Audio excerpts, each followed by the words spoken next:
पक्षियों की जिंदगी में सफर तो होता ही है, कभी एक जंगल तो कभी दूसरे जंगल। ऐसे चिड़िया, कबूतर, तोता, कौवी और कौवा सूखा होने के कारण अपना जंगल छोड़कर दूसरे जंगल की तरफ जा रहे थे। मैं तो बहुत थक गई हूँ और मुझसे तो और उड़ा भी नहीं जा रहा। चिड़िया बहन, और कितना आगे जाना है हमें? अब हमारी मंजिल बहुत करीब ही है। शाम होने से पहले पहले हम अपनी मंजिल पर पहुँच जाएंगे। अपना घर छोड़कर दूसरी जगह जाना बहुत मुश्किल है। तोते भैया, हमारे पूर्वज भी ऐसे ही परावास करते रहते थे। हम पक्षियों की जिंदगी तो ऐसी ही होती है, कभी यहाँ तो कभी वहाँ। गोरी, वहाँ जाते ही कोई अच्छा सा पेड़ देखकर उस पर कब्जा कर लेना। ऐसा ना हो कि कबूतर और तोता तुमसे पहले ही किसी अच्छे और हरे भरे और फल वाले पेड़ पर अपना घोंसला बना लें। तुम इस बात की चिंता ना करो कालू जी, तोता और कबूतर कब मुझसे जीत सकते हैं। क्या कानों में बातें कर रहे हो कालू और गोरी? अब चलें, समय थोड़ा है, हमें अब उड़ना चाहिए। ऐसे वो सब फिर से अपने सफर पर उड़ते हैं। पूर्व वाला जंगल शुरू हो जाता है। वहाँ तो हरियाली ही हरियाली थी और फूल भी। शाम भी हो जाती है। पक्षियों की आवाज आ रही है। क्या तुमने भी सुना सूखे पेड़? अब देखना, वो सब पक्षी मुझ पर ही अपने घोंसले बनाएंगे और तुम्हारी तरफ कोई पक्षी देखेगा भी नहीं। तुम तो शक्ल से ही बदसूरत दिखते हो। तुम्हें अपनी हरियाली पर घमंड है और गरूर का सर हमेशा नीचा होता है। तुम देखना, एक दिन जरूर आएगा जब मेरी शाखें फिर से फूटेंगी और मैं आपसे भी ज्यादा सुंदर दिखूंगा। ये सपने तो तुम कई सालों से देख रहे हो और देखते रहोगे। ऐसा कभी नहीं होगा। वो सब पक्षी भी वहाँ आ जाते हैं। गोरी कौवी और कालू कौवा सबसे पहले उस हरे आमों के पेड़ पर बैठ जाते हैं। आप पक्षियों का स्वागत है इस नए जंगल में। मेरे आम बहुत स्वादिष्ट हैं और बहुत ज्यादा रसीले। और मेरे साथ ये जो सूखा पेड़ है, इसकी बातों में न आना। ये तो कई सालों से सूखा है और आशा लगाए बैठा है कि वो भी कभी हरा होगा। पेड़ जी, हम तो सूखे पेड़ के पास भी नहीं जाएंगे। वो हमें क्या दे सकता है? ना फल, ना ठंडी छांव। और दोस्तों, आज से ये पेड़ हमारा हुआ। आप जाएं और अपने लिए भी कोई हरा भरा पेड़ ढूंढ लें। परंतु हम सब साथ ही आए थे इस जंगल में और ये आम भी हमारे साझे ही हैं। साथ जरूर आए थे, परंतु इस पेड़ पर पहले हमने कब्जा किया है और इसलिए इस पेड़ पर ना तो हम किसी को अपना घर बनाने देंगे और ना ही इस पेड़ से आम खाने देंगे। तो अब क्या हम इस सूखे पेड़ पर अपना घोंसला बनाएंगे? दोस्तों, मेरी लंबे समय से किसी ने देखभाल नहीं की, इसी कारण मैं सूख गया। अगर मेरी देखभाल करोगे और मुझे समय पर पानी दोगे तो देखना मैं आपको कैसे मीठे मीठे आम देता हूँ। इसकी बातों में ना आना, ये तुम्हें कुछ भी नहीं दे सकता। आप जाएं और कहीं और अपना घर बना लें। नहीं पेड़ जी, हमें इस सूखे पेड़ की बातों में प्यार और सच्चाई नजर आई है। हम इसी पेड़ पर अपना घर बनाएंगे और यही रहेंगे।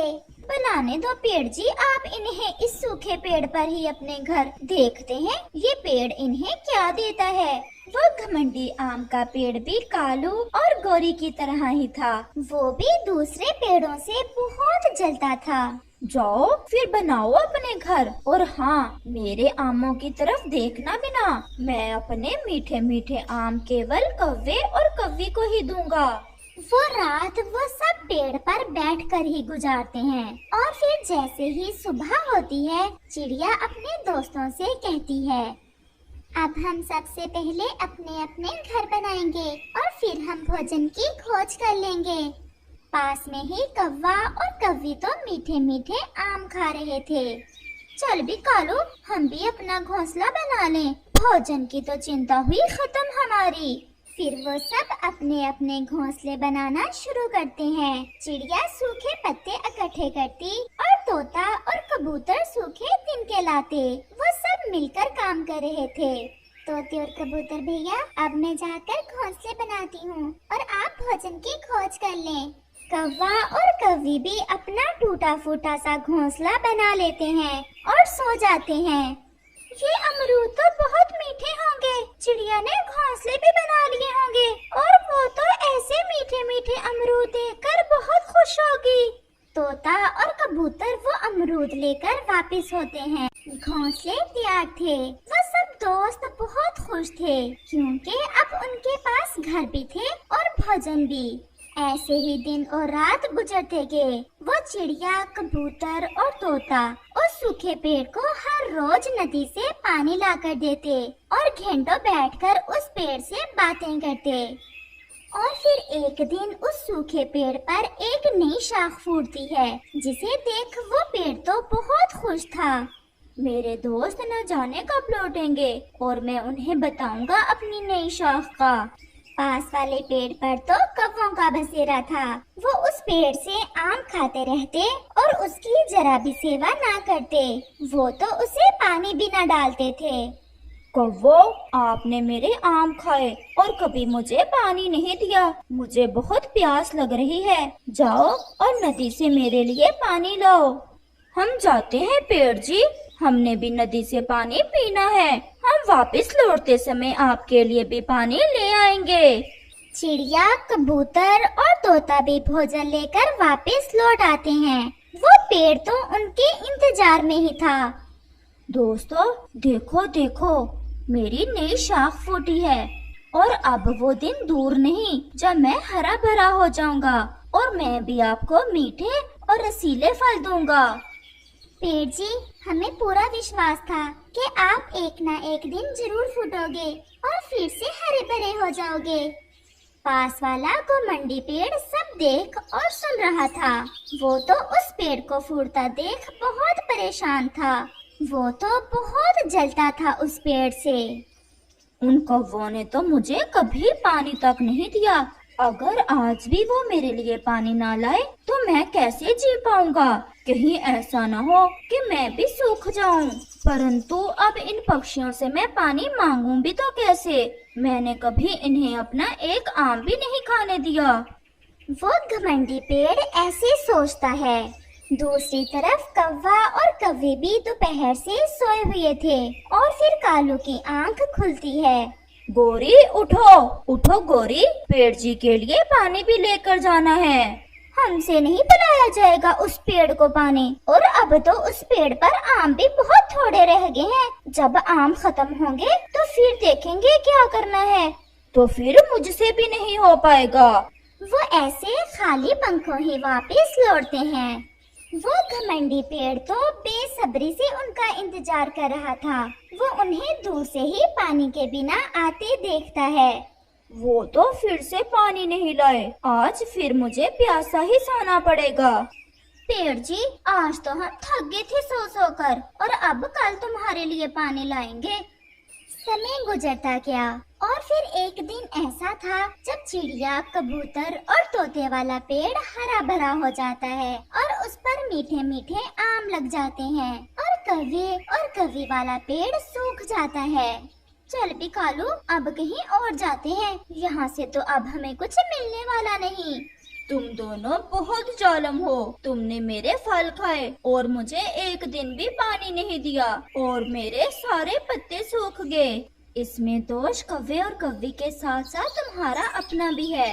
याद करो वो दिन जब मैंने आपसे कहा था कि गरूर का सर हमेशा नीचा होता है। बहुत गरूर था ना आपको अपनी हरियाली पर। और दोस्त बनाते समय ये भी ना देखा कि दोस्ती किससे कर रहे हो। एक लालची दोस्त अपना मतलब पूरा करने के बाद हमेशा आपको छोड़ जाता है। चिड़िया, कबूतर और तोता अपने दोस्त की नई जिंदगी पर बहुत खुश थे और वो सब उसके लिए संगीत गा रहे थे। पक्षी बहुत परेशान थे क्योंकि जंगल में बारिशें शुरू हुए कई रोज गुजर गए थे और बारिशें थी कि रुकने का नाम ही नहीं ले रही थी। अगर और कुछ रोज बारिशें ना रुकी तो हम क्या करेंगे? अब तो भोजन कहीं से भी नहीं मिलता। अगर ऐसे ही रहा तो सब पक्षी भूख के कारण मर जाएंगे। मैं तो सोच रहा था कि ये बारिशें 1-2 दिन में रुक जाएंगी, लेकिन अब तो कई रोज हो गए। अब हम पक्षियों को कुछ न कुछ करना होगा। सब पक्षी यही सोच रहे थे कि बारिशों को कैसे रोका जाए। अब तो मिठू राजा भी बहुत परेशान हो गया था और फिर एक दिन मिठू राजा पास बैठे सिपाही उल्लू से ऐसे कहता है, सिपाही तुम जाओ और पूरे जंगल में सब पक्षियों को बता दो कि जो भी पक्षी इन बारिशों को रोकेगा उसे बड़ा इनाम दिया जाएगा। और फिर ऐसे वो सिपाही उल्लू वहाँ से चला जाता है। मैं बाकी भी सब पक्षियों को बता आया हूँ। राजा जी ने कहा है कि जो पक्षी बारिश को रोकेगा उसे बड़ा इनाम दिया जाएगा। और फिर ऐसे कहते हुए वो सिपाही उल्लू वहाँ से चला जाता है। कालू जी, बड़ा इनाम मिलेगा, कोई उपाय निकालो इन बारिशों को रोकने का। ऐसे मौके बार बार तो नहीं हाथ आते। एक तुम ही इस पूरे जंगल में सियाने हो। ऐसा ना हो कि कबूतर या कोई और पक्षी बारिश रुकवाने का इनाम ले जाए राजा जी से। गौरी, मैं भी यही सोच रहा हूँ। हम ऐसा करते हैं कि रानू चिड़िया के पास जाते हैं। वो इनाम का लालच तो नहीं करेगी। अगर उसके पास कोई अच्छा उपाय हुआ तो वो हमें जरूर बता देगी। हाँ कालू, हम ऐसा ही करते हैं। और फिर वो दोनों रानू चिड़िया के घर की तरफ चले जाते हैं। रानू चिड़िया, तुम जानती हो कि बारिशें कितने दिनों से हो रही हैं। अब सब पक्षी इन बारिशों के कारण बहुत परेशान हैं। अगर तुम्हारे पास कोई उपाय है बारिशों को रोकने का तो हमें बताओ। कालू, मैं भी बहुत परेशान हूँ क्योंकि अब तो सब पक्षियों के घरों से भोजन भी खत्म हो गया है। और रानो, राजा जी ने संदेश भी भेजा है कि जो पक्षी इन बारिशों को रोकेगा उसे बड़ा इनाम दिया जाएगा। गौरी, वो तो मुझे पता है, तुम दोनों इसलिए भागे फिर रहे हो, वरना तुम्हें क्या चिंता इन पक्षियों की। रानो, सच्ची बात की तुमने। हम इसलिए तुम्हारे पास आए हैं। क्या तुम्हारे पास कोई उपाय है जिससे ये बारिशें रुक सके? हाँ गौरी, तुम ऐसा करो, बड़े पेड़ के पास जाओ और उसकी मिनती करो कि वो हवाओं से कह दे कि इन बादलों को किसी दूसरी दिशा में ले जाए, फिर ही बारिशें रुकेंगी। मुझे पता था रानू चिड़िया, तुम कोई ना कोई जरूर उपाय निकालोगी। लेकिन रानू चिड़िया, हमें वो बड़ा पेड़ मिलेगा कहाँ? काले जंगल में। तुम्हें बड़े पेड़ से मिलने काले जंगल जाना होगा। मैं तो तुम्हारे साथ जरूर जाती, लेकिन मेरा कुक्कू ठीक नहीं है, इसलिए मैं नहीं जा सकती तुम्हारे साथ। लेकिन रानो, हमें तो काले जंगल की दिशा का नहीं पता। हम कभी नहीं गए उस दिशा में। तुम ऐसे करो, कबूतर को साथ ले जाओ, उसे भी इनाम लेने का बड़ा शौक है। वो भी आया था मेरे पास, लेकिन कह रहा था कि वो अकेला नहीं जाएगा। रानो, क्या कबूतर को पता है काले जंगल के रास्ते का? वो एक बार गया था मेरे साथ, उसे अच्छे से पता है। और फिर कालू और गौरी तुरंत वहाँ से चले जाते हैं और वो सीधे कबूतर के पास जाते हैं। कबूतर, सब पक्षी ही इन बारिशों से बहुत परेशान हैं और अब तो राजा जी ने बड़े इनाम का ऐलान भी किया है। हम जा रहे हैं काले जंगल में बड़े पेड़ के पास कि वो हवाओं को हुक्म दे कि इन बादलों को दूसरे जंगल ले जाए। ये इनाम तो मेरा ही था। मैं तो पहले भी मिल चुका हूँ बड़े पेड़ से, लेकिन मैं अकेले जाने से डर रहा हूँ। तो हम जाते हैं तुम्हारे साथ और इनाम आधा आधा कर लेंगे। मुझे स्वीकार है, लेकिन अगर कोई शैतानी की तो मुझे भी कबूतर कहते हैं। बहुत ऊंची उड़ान है मेरी। हम ऐसा कुछ नहीं करेंगे, बस वो इनाम मिल जाए और हम बांट लेंगे। और फिर ऐसे ही तेज बारिश में वो तीनों काले जंगल की तरफ चले जाते हैं। बारिश भी जोरों की थी, लेकिन वो इनाम के लालच में पागल हो रहे थे। वो कहीं भी रास्ते में नहीं रुकते, वो बहुत तेज उड़ते हैं। और फिर ऐसे ही शाम तक वो काले जंगल में पहुंच जाते हैं। एक दफा यहाँ रुको। और फिर वो सब एक पेड़ पर बैठ जाते हैं। मेरे और रानो के अलावा इस दिशा का किसी को नहीं पता। मैं तुम्हारे साथ इसलिए आया हूँ कि मैं आधा इनाम लूंगा। कबूतर जी, क्या विश्वास नहीं है तुम्हें हम पर, जो बार बार हमें ये बात बता रहे हो? एक बार कहा कि हम इनाम आधा आधा करेंगे। अब जल्दी से बताओ वो पेड़ कहाँ है, ताकि हम जल्दी जल्दी वो इनाम हासिल कर सकें। बस थोड़ा आगे। और वो फिर से उड़ते हैं और उस बड़े पेड़ के पास पहुंच जाते हैं। कैसे हो पक्षियों, कैसे आना हुआ आज तुम्हारा इस दिशा में? बड़े पेड़ जी, हमारे जंगल में बारिशें कई रोज से हो रही हैं। अब सब पक्षी ही बहुत परेशान हैं और भोजन भी कहीं से नहीं मिलता। बस इसलिए बड़े पेड़ जी हम आपके पास आए हैं कि आप हवाओं को हुक्म दो कि बादलों को दूसरे जंगल ले जाएं। तुम्हें इस दिशा का कैसे पता चला? जी बड़े पेड़ जी, मैं पहले रानो चिड़िया के साथ आया था इस दिशा में। वो रानो चिड़िया कैसी है? बहुत अच्छी चिड़िया है वो। पेड़ जी वो ठीक है, उसी ने हमें आपके पास भेजा है। मैं अभी हवाओं से कह देता हूँ कि वो बादलों को दूसरे जंगल ले जाएं। तुम सब जाओ और बारिशें भी रुक जाएंगी। और वो तीनों वहाँ से चले जाते हैं। कबूतर जी, अब हमें रात इसी जंगल में गुजारना होगी। अब तो सुबह होते ही सफर शुरू करेंगे। मैं भी थक गया हूँ, हम ऐसा ही करते हैं। मुझे तो भूख भी बहुत ज्यादा लगी हुई है, मेरे तो पेट में चूहे दौड़ रहे हैं। कल जब इनाम मिलेगा ना तो सब चूहे आराम से बैठ जाएंगे। अच्छा कालू, हम ऐसा करते हैं कि तुम और मैं भोजन खोजते हैं और कबूतर तुम कहीं से पानी की खोज कर लो। ऐसे खाली पेट तो नींद भी नहीं आएगी। लेकिन मुझे तो सरसों के दाने पसंद हैं। मेरे लिए तो कुछ सरसों के दाने ही खोज कर लाना और मैं पानी की खोज में जाता हूँ। और फिर कबूतर वहाँ से चला जाता है। जैसे ही कबूतर वहाँ से जाता है, गोरी जल्दी से कौवे के पास आती है। कालू जी, आज एक बड़ा शैतानी खेल आया है मेरे दिमाग में। वो क्या गोरी? हम ऐसा करते हैं कि कबूतर को मार देते हैं और फिर ऐसे वो सारा इनाम हमें मिल जाएगा। किसी को क्या खबर कि कबूतर कैसे मरा। मान गया, आज तो मैं मान गया। इस पूरे जंगल में मेरी पत्नी से बड़ा शैतान कोई नहीं। ऐसी बातें आती कैसे हैं तुम्हारे दिमाग में? तुम्हारी पत्नी हो ना, इसलिए। दूसरी तरफ कबूतर भी पानी की खोज कर लेता है और पानी पी लेता है। वो बैठा था कि उसकी नजर सामने फूलों पर पड़ती है। ये तो जहरीले फूल हैं। ये फूल यहाँ कैसे? और फिर अचानक से कबूतर खुश हो जाता है। अब ये सारा इनाम मैं ही हासिल करूँगा और मैं इस पानी में ये जहरीले फूल मिला देता हूँ, जिसे पीकर कौवा और कौवे तो मर जाएंगे। और फिर ऐसा कहते हुए कबूतर वो फूल पानी में मिला देता है। और फिर कौवा और गोरी भी कबूतर को ढूंढते ढूंढते वहाँ आ जाते हैं। बड़ी देर कर दी तुमने कबूतर। मैं बस आने ही वाला था। क्या मेरे लिए सरसों के दाने ढूंढ लाए हो? ढेर सारे सरसों के दाने लाया हूँ मैं तुम्हारे लिए, लेकिन कहाँ है? मुझे तो नजर नहीं आ रहे। मैं दिखाती हूँ तुम्हें। और फिर ऐसा कहते हुए वो दोनों कबूतर को मारना शुरू कर देते हैं और फिर मार मार कर कबूतर को जान से ही मार देते हैं। कालू, अच्छी तरह देख लो, मर गया है ना कबूतर। ऐसा ना हो कि जब इनाम मिले तो कबूतर फिर से अपना हिस्सा लेने आ जाए।